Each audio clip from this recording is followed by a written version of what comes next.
I know that somebody in your life has told you that saving is important. And probably somebody else or social media or the news has said that investing is important.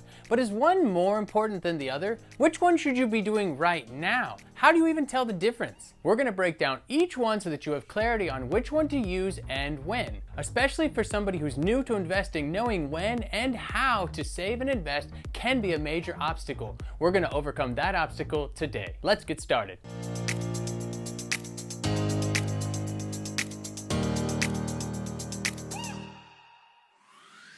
Now, if you're looking for more content on investing, personal finance, and building wealth, then please consider subscribing. And I have resources and recommendations linked into the description, so you can go there or to thomasknappfe.com to get all of my resources and recommendations. Now, let's go over a few definitions so that we're all on the same page about what we're even talking about when it comes to saving and investing within the context of this video. So saving is referring to taking money that you've earned or that you've gotten from somewhere, and you're going to put it into a safe account in a bank or in a money market or even a high yield savings account. Often people refer to keeping money in cash. It doesn't necessarily mean literally it's in cash in their pocket or under their mattress. Money that's in the bank is typically referred to having money in cash because it means that it's immediately available to use like cash. And it's likely not gaining any interest just like cash that you do have physically in your hand. Or again, in the case of a high yield savings account, the interest that it is gaining is likely not keeping up with inflation. More about that later. Now, investing is taking money from an account that you've been saving in, and you're going to put it into a different account that's likely going to actually earn you more money over the long term. Again, for the sake of this video, we're talking about earnings that are going to increase above inflation and hopefully considerably above inflation. We're going to stick to the realm of the stock market and purchasing stocks as a form of investing because there are limitless amounts and opportunities for investment that go way beyond the scope of this video. So again, when we talk about saving, we mean taking money and putting it into a safe account so you don't lose any, and investing is putting money into a more risky account so that it will grow faster. Now, disclaimer, I'm not a financial advisor. This is not financial advice. This is simply for educational purposes, and it is possible to lose money in the stock market. We will discuss specific ways to limit that risk later. Now that we got that out of the way, generally speaking, if you're planning to spend money or you're saving for a financial goal that is less than 3 to 5 years away, then you're going to want to put that money into savings and not investing. You don't want to take on the risk that comes with investing, but if your financial goal is something that's more than 3 to 5 years away and you have a longer time to wait, then investing is the way to go because you're going to get a higher return, which means your money is going to grow faster. Part of whether you want to wait for that 3-year or 5-year determining whether you should be saving or investing is kind of relative to your risk tolerance, and we're going to talk about more on risk tolerance in a bit. So to keep it simple, if saving is low risk and low reward, then investing is high risk and high reward. Now that's a relative term, high risk, high reward, but in general it's going to be a higher risk than saving. So let's say that you took $100 and you put it in the bank. Well, if you go back a week from now, a month from now, you're still going to have $100 in the bank.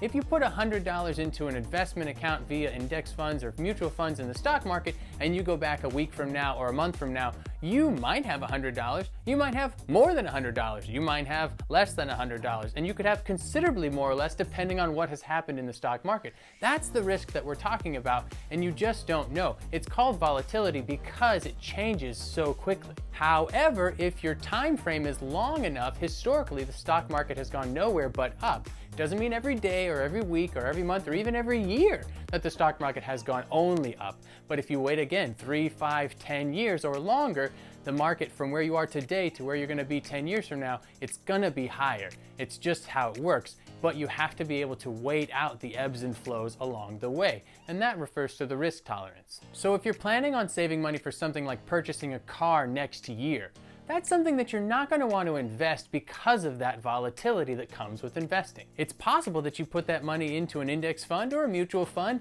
and then a pandemic hits. I know it's unlikely, but as we've seen, it's happened before. And there could be much less severe kinds of incidences that come and go that could lead to whether or not your investments have gone up or gone down. And the reality is you don't know what's going to happen a year from now. Now, you're going to have solid investment advice likely before you actually put your money into an index fund or a mutual fund, but you're going to still have to take on some risk due to the unknown factors, just like the pandemic. And when you're ready to sell your investments and take out cash to purchase something like that car, you can't afford to have lost money along the way, or what was the point of even putting it in the investments in the first place?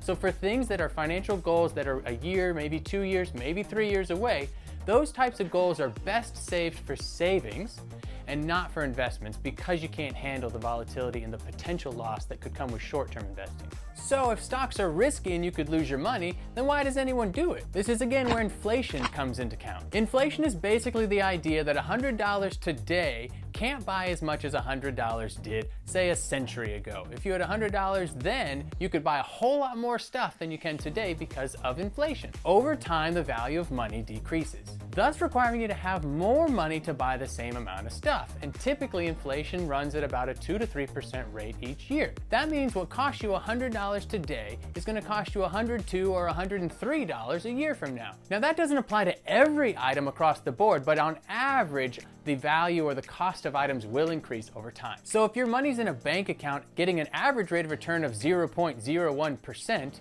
and inflation is 2 to 3%, then the longer your money is sitting in a bank, the inflation is increasing and the value of your money isn't, or at least not very much. So over time, the cost of things is going up to here and the money you have in the bank is only going up to here.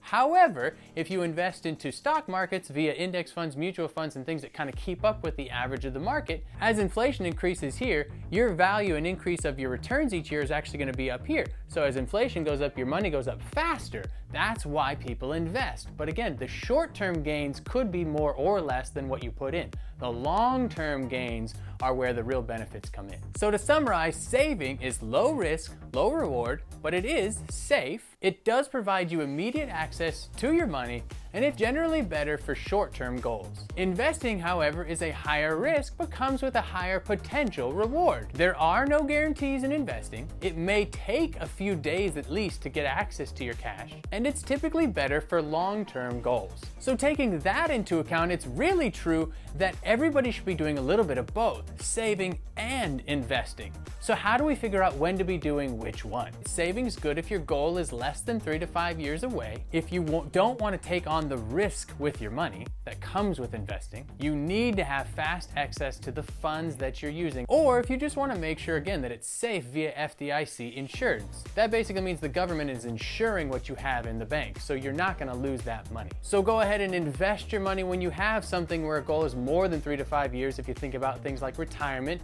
or even just saving for college, investing might be a better opportunity than saving. And if you're willing to take on some additional risk for that potential higher return that you're going to gain. Again, if you're talking saving for college and your kid is a baby, then in 15 to 18 years, however old your kid is, that's definitely going to be a long enough horizon to handle the volatility of the market. You can take that extra risk because the return on your investment is going to be worth more than just keeping it in a bank account. So if you want your money to grow, definitely consider investing and make sure that you can handle that volatility and that risk tolerance that comes with the stock market. So let's break down a few of these ideas. Let's start with an emergency fund. You don't want to invest your emergency fund because it's there for you as insurance against the unknowns and the unexpected things that happen in life. You don't want to take on the extra risk with your emergency fund that comes with the investments. Let's just say that you lost your job and needed that emergency fund at the same time that the economy led to a downturn in the market. So now what you had saved up for a 3 to 6 month emergency fund potentially just got cut in half at the same time you need to actually use it. So now your 3 to 6 months emergency fund became a 1.5 to 3 month emergency fund because the value just dropped and you have to sell it because now you got bills to pay with the emergency fund. The risk of loss outweighs the benefits that come with that investment for something like an emergency fund. So you don't want to invest that. You want to keep it in savings so that it's safe. It's quite possible that the stock market could crash the same day as your air conditioner. You don't want to risk not having that money available. Similar if you're saving money for a vacation, or saving money because you put money away each month because you pay your property taxes annually instead of escrowing each month. These are things where, again, you can't handle the potential risk and volatility of the market because when that bill comes or you got to pay for that plane ticket or that vacation and now you're going to pull it out of your stocks but your investments just dropped. Well, now you're pulling money out, you lost half of it. So it's not a good idea for short-term financial goals. And again, I mentioned retirement. Most people are saving up and they've got, 5, 10, 15, 20, 30 years until they retire. That's a long horizon to be saving. So you don't want to just put this money into a bank account where it's going to keep losing value and inflation's going to outpace it. You want to put it where it's going to outpace inflation and make you wealthy over time. So the investments is a much better route for something like retirement savings than a bank account. And fun fact, wise long-term investors actually look forward to a market crash or a market correction or a market downturn. Why would they look forward to something like that?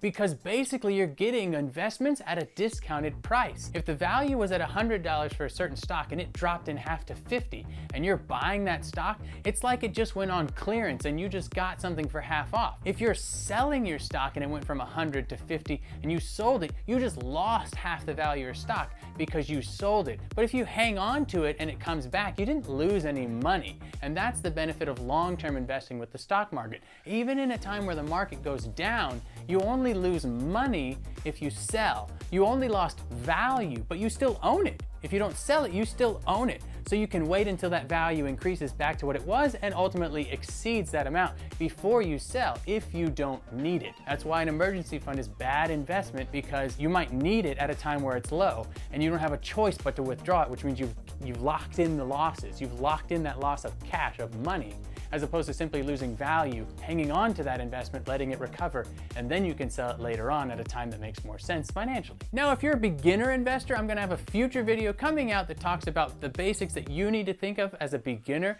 And so I would definitely want you to hedge against the high risk. There's, again, even in stocks and any investments, there's still like lower risk ways to invest in the stock market, and there are much higher risk ways to invest in the stock market. So investing in stocks is not a one-way thing. There's tons of different ways to invest in stocks, and there are safer ways to get your feet wet, start to get those returns for your long-term things like retirement savings, etc. And so that's going to be in a future video. But for the sake of this video, I would like to recommend that if you're getting started today, go ahead and focus on index funds and mutual funds and not single stocks. The reason being is that a single stock can go up and down, super volatile, and the reality is a single company could go bankrupt and lose their value, whereas if an index or mutual fund is diversified across many, many, many companies, so even if one of those companies crashes and burns, the value of the other companies is going to compensate. So that's how you don't lose all of your value of your stocks when it's in an index or mutual fund. I personally recommend index funds over mutual funds, personally because of the lower fees. I have considerably lower fees in the index funds when I was investing in virtually the same stocks that were in mutual funds. So I'm saving myself some money by doing index funds, and I recommend doing the same things, especially if you're a beginner. If you're more advanced and you feel like you've got the ropes and you've been doing it for a while, then do whatever you want.